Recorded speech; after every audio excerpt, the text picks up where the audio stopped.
Formula One. It's the Bahrain Grand Prix, and it's lights out and away we go. It is a sport where emotions run high. The championship can only be won by one, and it's going Dutch in 2021. From the excitement of winning a world championship Max Verstappen, you are the world champion! to the heartbreak of defeat. No, Mikey, no, Mikey, that was so not right. Sport is special, and in recent years, I have fallen in love with the sport known as Formula One, aka F1. And I am not the only person in the United States to do so. The popularity of F1 in the States has exploded, and looks to be continuing in an upward trajectory going into this season. ESPN viewership numbers of the sport are up 28%, with broadcasts across ESPN, ESPN2, and ABC averaging 1.21 million viewers, although the championship fight was wrapped up with weeks left in the season. On top of that, 12 races individually set an all-time American viewership record, including the first edition of the brand new Miami Grand Prix with 2.58 million average viewers. The 18 to 49-year-old demographic is up 29%, while the 12 to 17 is up 49%, along with seeing an increase in the female demographic. This coming season, we will see 3 races in the United States, and for the first time since 2015, the grid will have an American driver in Logan Sargent. The sport is growing, and it's growing fast in the United States, but it begs the question, why now? I want to answer that question, so through this 8-part series, I will be looking into why F1 is finally finding so much success in the United States, and what the future of the sport may look like. You are not going to want to miss this. Before we answer the question of how F1 has exploded in popularity in the United States, and what the future may look like, I think we need to go back first. Understand the history of the sport before we look to the US-centric viewpoint. What is known as the modern era of Formula One began in 1950, but the history of the sport actually goes back to the 1890s. When motor racing began, the cars were heavy and stiff, and the roads were tarred sand or wood. The cars were not very reliable, and the races were extremely long. The first proper motor race was a 1,200 kilometer or 745 mile road race from Paris to Bordeaux, and back in 1895, won by Emile Levasseur with his Panhard et Levasseur in 48 hours. One of the most successful drivers of the early years was Fernand Charron, who won the Paris-Bordeaux race in 1899, also in Panhard at the blazing average speed of 29.9 miles per hour. The first race with the label of Grand Prix occurred in 1901 at the French Grand Prix at Le Mans. Franz Seizen won the race with Renault, who covered the 700 miles at 63 miles per hour.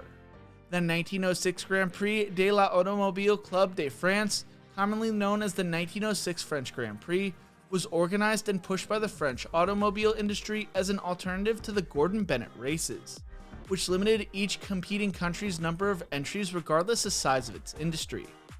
The first ever pit appeared in 1908 at the Targa Floro in Sicily and was a hollow, shallow emplacement dug by the side of the track, where mechanics could labor with the detachable rims on the early Grand Prix car tires, themselves a major technical improvement over the early techniques of permanently attaching wheels and spokes.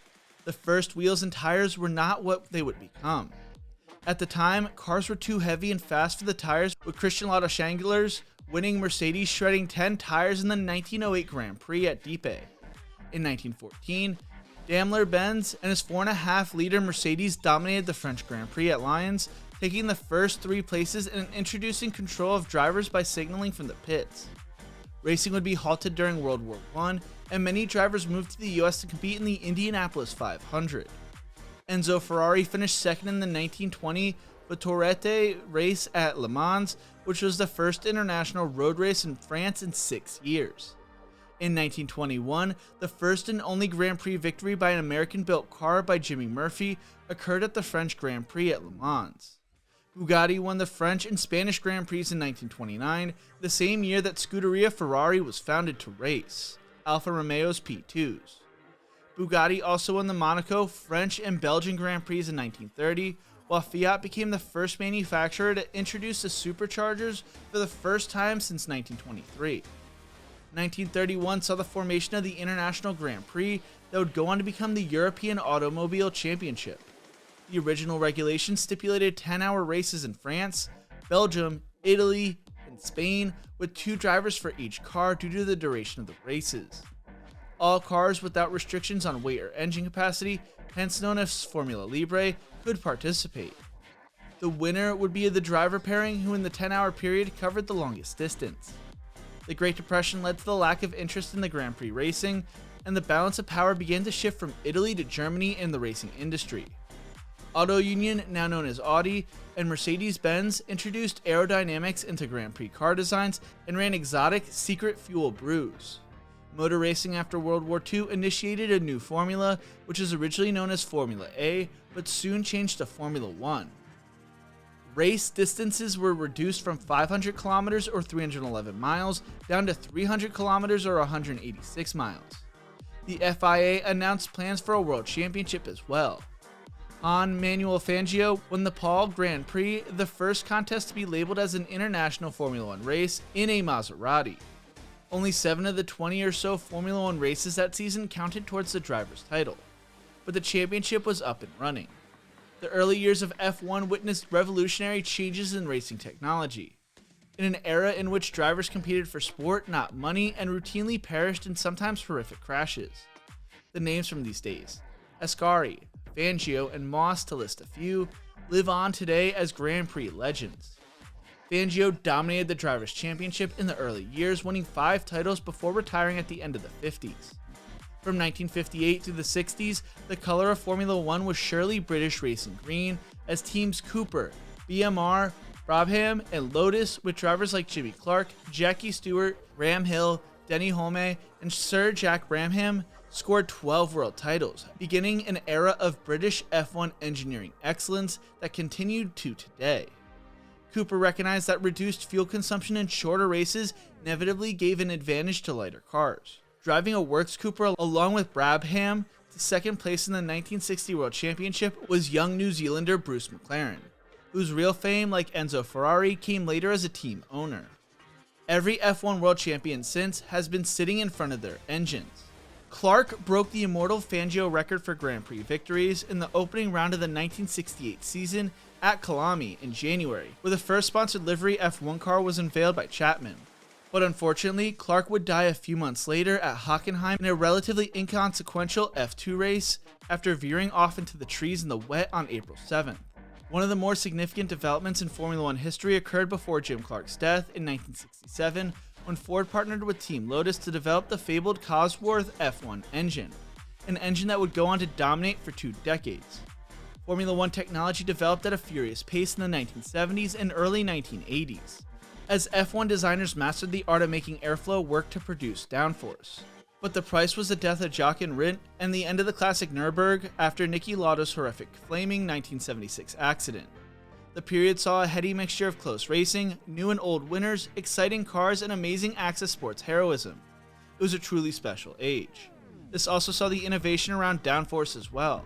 Formula One aerodynamic engineering developed at a furious pace, seemingly out of nowhere, beginning with the initial introduction of wings, or aerofoils, midway during the 1968 season, which allowed for the generation of downforce.